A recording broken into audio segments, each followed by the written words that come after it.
ધર્મેશ ભરવાડ નામના વ્યક્તિની હત્યા બાદ ગઈકાલે આખું ધંધુકા ભડકે બળી રહ્યું હતું। જે દ્રશ્યો સામે આવ્યા હતા તે ખૂબ જ ચોંકાવનારા હતા। લોકો દ્વારા દુકાનોમાં તોડફોડ અને આગચંપી કરવામાં આવી રહી હતી। આગ એટલી વધી ગઈ હતી કે હાઈવે સુધી તેના ધુમાડાના ગોટે ગોટા જોવા મળી રહ્યા હતા। પરંતુ આખી ઘટના સામે આવ્યા બાદ હવે પોલીસે કડક કાર્યવાહી હાથ ધરી છે।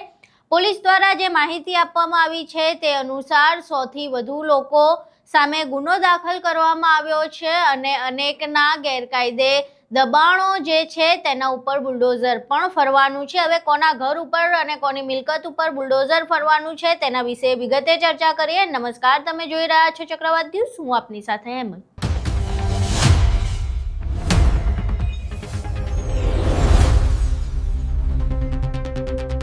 ધંધુકામાં ધર્મેશ ભરવાડની હત્યાના જે સમાચાર સામે આવ્યા ત્યારબાદ જે દ્રશ્યો સામે આવ્યા તે વધુ ચોંકાવનારા હતા। કારણ કે આખું ધંધુકા આ હત્યાના કારણે ભડકે બળ્યું હતું। લોકોએ રોષમાં આગચંપી કરી હતી, તોડફોડ કરી હતી અને જે દ્રશ્યો સામે આવ્યા હતા તે ખૂબ જ ચોંકાવનારા હતા।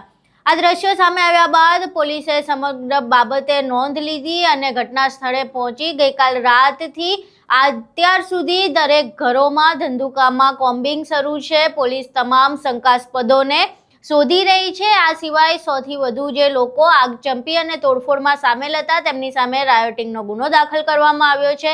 આરોપીઓ છે તેમની ગેરકાયદે મિલકતો શોધવામાં આવશે અને તેમના દ્વારા આચરવામાં આવેલા દબાણ ઉપર બુલડોઝર ફેરવવાની પણ તૈયારી કરવામાં આવી છે તેવી પોલીસ દ્વારા માહિતી આપવામાં આવી છે। અહીં સાંભળીએ કે ધંધુકાની સમગ્ર ઘટના બાદ હાલ કેવી પરિસ્થિતિ છે અને પોલીસ શું પગલાં લેવાની છે, કોના પર ઘર અને મિલકત ઉપર બુલડોઝર ફેરવાના છે તે વિશે એસપી દ્વારા શું માહિતી આપવામાં આવી રહી છે।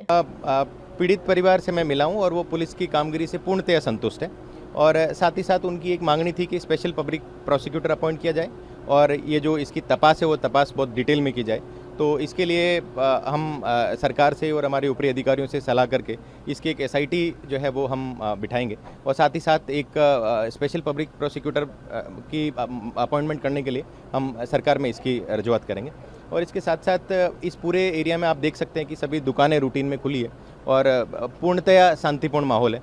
और इनफैक्ट जो घटना थी कल की वो एक सामान्य घटना थी जिसमें कभी ऐसा नहीं हुआ कि दो ग्रुप आपने सामने आए हो उसके बाद कोई पत्थर मारा हुआ हो, ऐसा बिल्कुल नहीं हुआ है। दो लोगों की बाइक टकराई थी और बाइक टकराने के बाद इनका जो झगड़ा हुआ था उस झगड़े में एक जने के पास में छरी थी और उसके कारण से उसके पैर पे जो है ये चोट पहुंची थी और उसके कारण से ब्लीडिंग हुई और उसके कारण से डेथ हुई थी और दूसरी साइड में एक फ्रैक्चर है।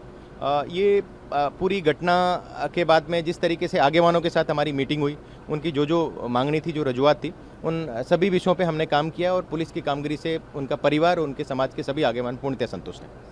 नाइट कॉम्बिंग की कुछ स्टेशनर्स को भी उठाया, आज कैसे पुलिस की कार्यवाही आगे जा रही है? हमारी नाइट की जो कॉम्बिंग थी कल लगभग हम 200 लोगों का एक टीम थी जो सभी एक एक घर हम जाके चेक कर रहे थे और ये कॉम्बिंग की प्रक्रिया कंटिन्यूस चालू रहेगी जब तक कि हम सभी घर चेक नहीं कर लेते, जब तक कि सभी शंकास्पद लोगों को चेक नहीं कर लेते।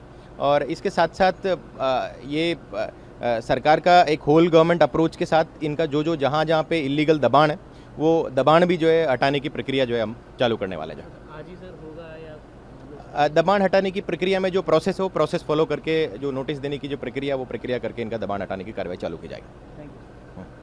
અહીં તમે સાંભળ્યું કે સમગ્ર મામલે પોલીસે શું જણાવ્યું। હવે જોવું રહ્યું કે આ આખી ઘટનામાં આગળ શું વળાંકો આવે છે, પોલીસ શું કાર્યવાહી કરે છે, કોના ઘર અને મિલકત ઉપર બુલડોઝર ફરે છે। જો કે જે ઘટના સામે આવી હતી તે ખૂબ જ સામાન્ય બાબત ઉપર જે થયેલી હત્યા અને હત્યા બાદના જે પડઘા હતા એ આખા ગુજરાતમાં જોવા મળ્યા હતા અને જે આખું ધંધુકા ભડકે પડ્યું હતું તે ખૂબ જ ચોંકાવનારું હતું। હાલ તો ત્યાં સમગ્ર પરિસ્થિતિ થાળે પડી ગઈ છે।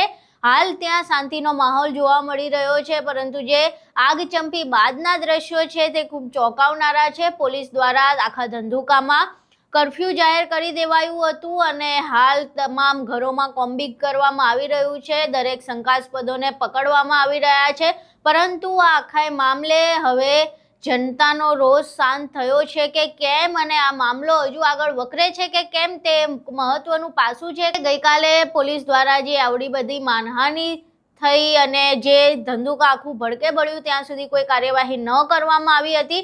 જોકે હવે પોલીસ એક્ટિવ થઈ ગઈ છે અને આ સમગ્ર મામલે કડક કાર્યવાહી હાથ ધરવામાં આવી છે, એક્શન લેવામાં આવી રહ્યા છે. હવે આ સમગ્ર મામલે વધુ શું નવા સમાચાર સામે આવે છે, કોના ઘર પર અને સંપત્તિ પર બુલડોઝર ફરે છે તે જોવું રહ્યું. આખો વિડીયો અને પોલીસ દ્વારા જે માહિતી આપવામાં આવી તે જાણ્યા બાદ તમારા શું મંતવ્યો છે અમને કોમેન્ટ બોક્સમાં જરૂર જણાવજો. વિડીયો પસંદ આવ્યો હોય તો વિડીયોને લાઇક કરજો, શેર કરજો અને અમારી ચેનલને સબસ્ક્રાઇબ કરવાનું ભૂલશો નહીં. નમસ્કાર.